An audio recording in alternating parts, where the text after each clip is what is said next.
conjuntamente con el doctor Roberto Ramírez, que ya está atrás, ¿sí? Y el profesor Erquicio, que es su tarde, ¿no? Porque va a exponer y luego vamos a cerrar con la presentación de su libro a cargo del doctor Santos López, que está realizando. Entonces le voy a pasar el micrófono al doctor Bergamón para iniciar y que podamos cumplir bien con los tiempos. Gracias, doctor Vázquez. Pues vamos a dar inicio a la última mesa que corona felizmente el tercer encuentro internacional de integración económica, evaluación y comparación de procesos de integración económica. Y en esta ocasión tenemos pues varias ponencias, 6 ponencias, ¿sí? La primera de ellas, bueno, y la mesa se ha denominado Sonora y las dimensiones de la integración económica y social. Tenemos 6 ponencias, les decía. Primera es la economía sonorense, antes y después del Telecán, enseguida por el de la voz. Enseguida, perfiles ocupacionales de migrantes en tránsito en albergues del municipio de Hermosillo, Sonora, con Marisol Segura.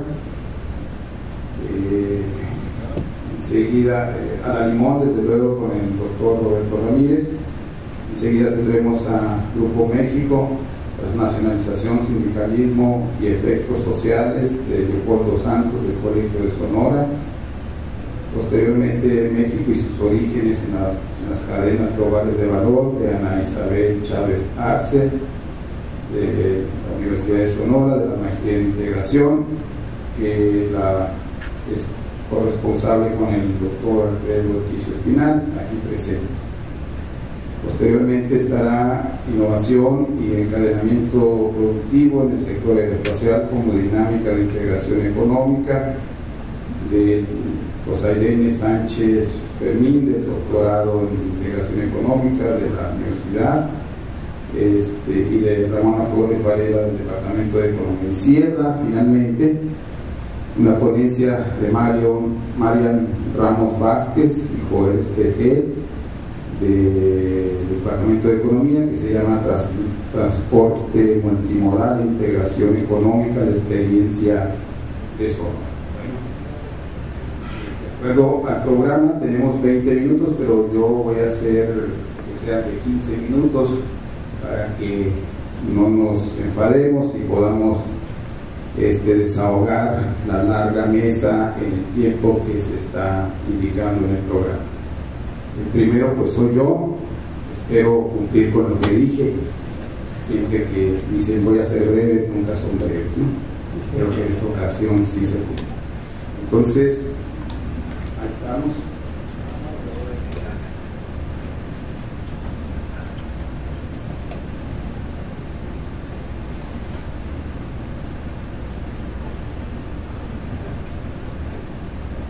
Cuando le comenté a Miguel Ángel que iba a participar en el tercer encuentro, le comenté con qué título. En realidad nunca supe a lo que me estaba metiendo. Realmente tengo como 2 o 3 semanas buscando información puntual que me permita hacer una evaluación de cómo le ha ido a la entidad en estos 20 años de TLC. Y déjenme decirles que me siento completamente decepcionado de mis hallazgos, independientemente de que es un tema que con cierta frecuencia lo he seguido y que ahora tenía la oportunidad de concretar cosas que he tenido siempre en mente y que nunca había tenido ocasión para ponerlas en escrito. Entonces, pero realmente no había mucha información. Y este corte de caja de los 20 años de TLC pues se ha hecho mucho a nivel de México. 20 años donde los medios de comunicación, algunos de los principales expertos en comercio, en política comercial, pues desarrollaron sus propias evaluaciones, sus propios cortes de caja, y al menos yo no tenía conocimiento de un ejercicio de la misma naturaleza a nivel estatal, excepto desde luego ahora en este evento donde al revisar el programa nos percatamos de que existen varias ponencias que intentan hacer el mismo esfuerzo con el mismo objetivo. El TLC,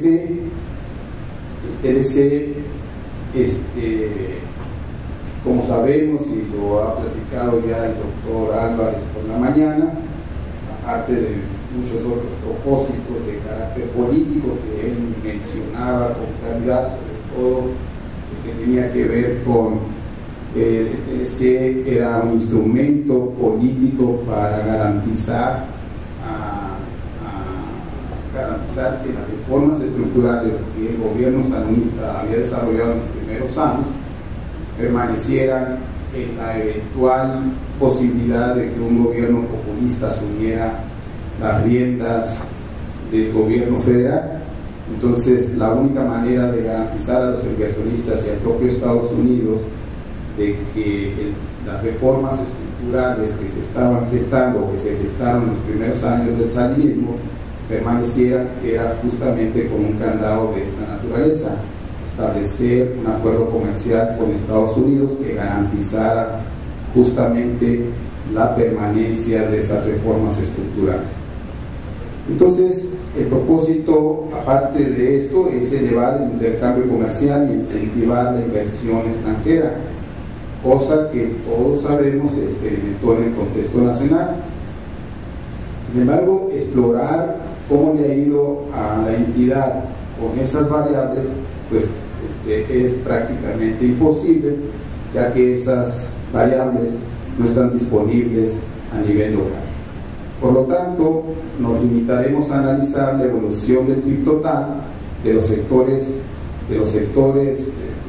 productivos más importantes, los 3 sectores más importantes, a fin de determinar qué actividades son las más dinámicas, buscando fijar si se ha configurado una reestructuración productiva luego de 20 años de TLC.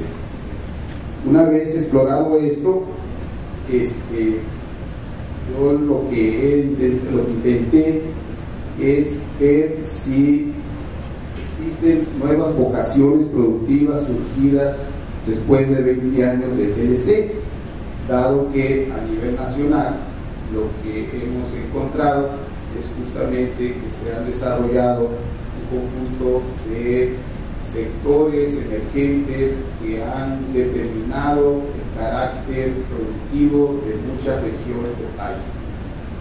Sin duda cabe que la región del Bajío ha tenido una reestructuración fundamental, y me parece que la explicación de ello deberíamos encontrarla, entre otras cosas, en la apertura comercial, claro está, en el TLC. Entonces yo, pues, desde luego quise ver si en Sonora este tipo de reestructuraciones o este tipo de sectores emergentes se habían gestado luego de 20 años de TLC, y esto lo concentré básicamente en los 10 principales municipios de Sonora, que más o menos concentran entre el 85 y el 90% de la población y a un porcentaje más o menos similar de las unidades económicas y del valor agregado. Entonces, lo que tenemos, fíjense, antes del TLC, la economía sonorense crecía al 2.1, en los 90 creció al 3.3 y en la década de los 2000 a 5.5. Me parece que eso da cuenta de que, independientemente de que exista causas muy variadas sobre los factores que determinan el crecimiento, pues yo lo quise ajustar a propósito de la apertura comercial, el efecto que este ha tenido sobre la economía, sobre la dinámica de la economía sonorense.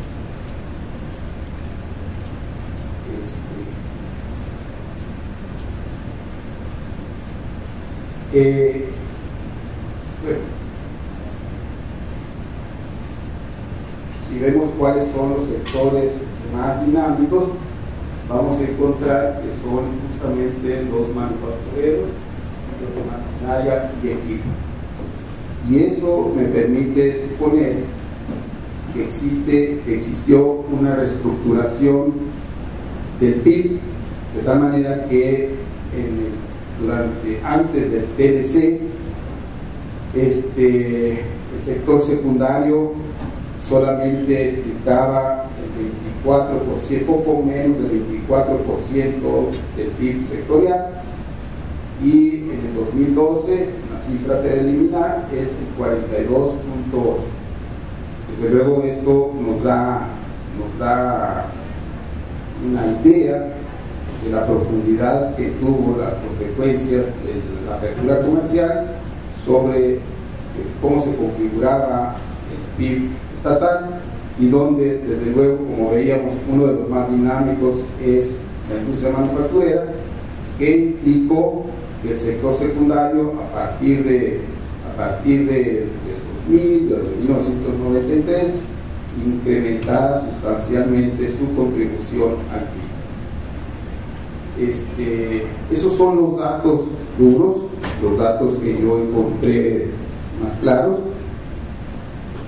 Aquí esto mismo se puede ver a nivel de empleo, pero yo quise hacer una cosa adicional que tiene que ver con el desarrollo de sectores emergentes. Insisto, sobre la base de que a nivel nacional también hemos encontrado sectores, o hay estudios que han detectado regiones y vocaciones emergentes a lo largo del país, a propósito justamente de la apertura comercial. Para ello utilicé el índice de especialización de Nelson. El índice de especialización de Nelson, o índice de especialización funcional Nelson, es una técnica matemática que sirve para el análisis de la especialización funcional según los diferentes factores de una región específica, en este caso los municipios. Su objetivo es mostrar la estructura socioocupacional de una región. En este sentido, la medición del nivel de la especialización depende de la comparación de porcentajes de empleo regional, sectorial, contra los valores correspondientes a la media aritmética promedio simple más la desviación típica estándar. Es decir, es un promedio de la contribución sectorial de cada una de las localidades objeto de estudio. Esas localidades o esos municipios son 10 las que hemos estudiado, insistiría, o que estudiamos. Son 10 municipios que más o menos explican el 85% del PIB, el 80 y tantos % de las unidades económicas y el 90% del valor agregado. Aplicando este índice de Nelson, podemos tener 3 clasificaciones: especializado, cuando el porcentaje, es decir, el índice de ocupación supera el valor de la media más la desviación típica. Muy especializado, cuando se supera el valor de la media más 2 veces la desviación típica. Y 3, polarizado, cuando el nivel de ocupación de la zona en cuestión es mayor a la suma de la media más 3 desviaciones típicas. Estos son los resultados que yo tuve aplicando esta metodología del índice de Nelson para detectar sectores emergentes. Cuando digo sectores emergentes es que este ejercicio fue aplicado para 1999, es decir, años después de la apertura del TLC, con los datos que nos proporcionaba el censo económico. Esto mismo se hizo para 2004 y finalmente lo mismo se hizo para 2009. Es decir, tengo 3 datos, un esfuerzo desde mi punto de vista encomiable de sistematizar información relacionada con indicadores de los principales sectores económicos que contempla el censo económico. Lo que tenemos son esos datos, si ustedes se fijan volteando a uno, por ejemplo, tenemos el promedio, que es el promedio de esos 10 sectores por municipio, la desviación típica, el especializado si al promedio más la desviación típica es superior, se considera especializado. Si es 2, la desviación típica es muy especializado, y si es más de 3, la desviación típica es muy polarizada. Esos son los datos, todo se sintetiza en el último cuadro.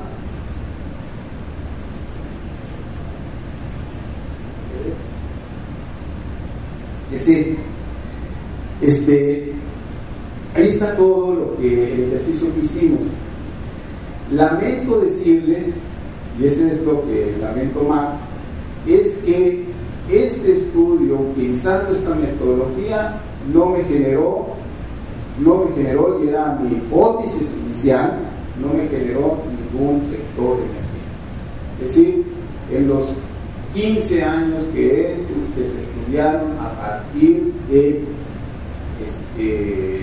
índice de Nelson aplicado a los censos económicos, no me generó ningún sector emergente. Para mí fue una sorpresa. Yo esperaba que se generaran a partir de esta metodología, de este indicador, estos sectores emergentes, y no los ocurrió. Todos se mantuvieron tal y cual. Y finalmente mis conclusiones son las siguientes.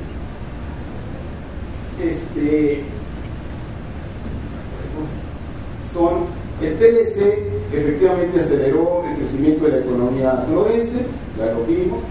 El sector secundario ligado al mercado externo exhibe un dinamismo superior al resto de las actividades, lo vimos también. Se afianza una reestructuración productiva que favorece a la industria en detrimento de otras actividades. A nivel municipal, que es lo que yo les decía, no se registran cambios sustantivos, pues la especialización determinada mediante el índice de Nelson muestra escasas variaciones entre los años de operación del TLC y 2009. Se requiere desarrollar un análisis más detallado aplicando otras métricas a fin de detectar a nivel municipal y a nivel regional, desde luego, si están registrándose ajustes productivos derivados del TLC o en general del libre comercio. Entonces, me parece que esto nos da pistas para aplicar otras metodologías, otras métricas, y sobre todo aplicarlo no a nivel de los sectores o subsectores que hemos estudiado, sino a nivel más desagregado, para detectar allí sectores, subsectores emergentes, que desde luego me parece que son muy posibles detectarlos, porque pues me parece que son explícitos y son visibles en la realidad que nosotros estamos viendo. Bueno, muchas gracias. Con eso termino yo, y ahora en mi papel de moderador vamos a continuar. Enseguida están los perfiles ocupacionales de migrantes en tránsito en albergues del municipio de Hermosillo, Sonora, México. Marisol Segura Rivera, junto con el doctor Ramírez Rodríguez.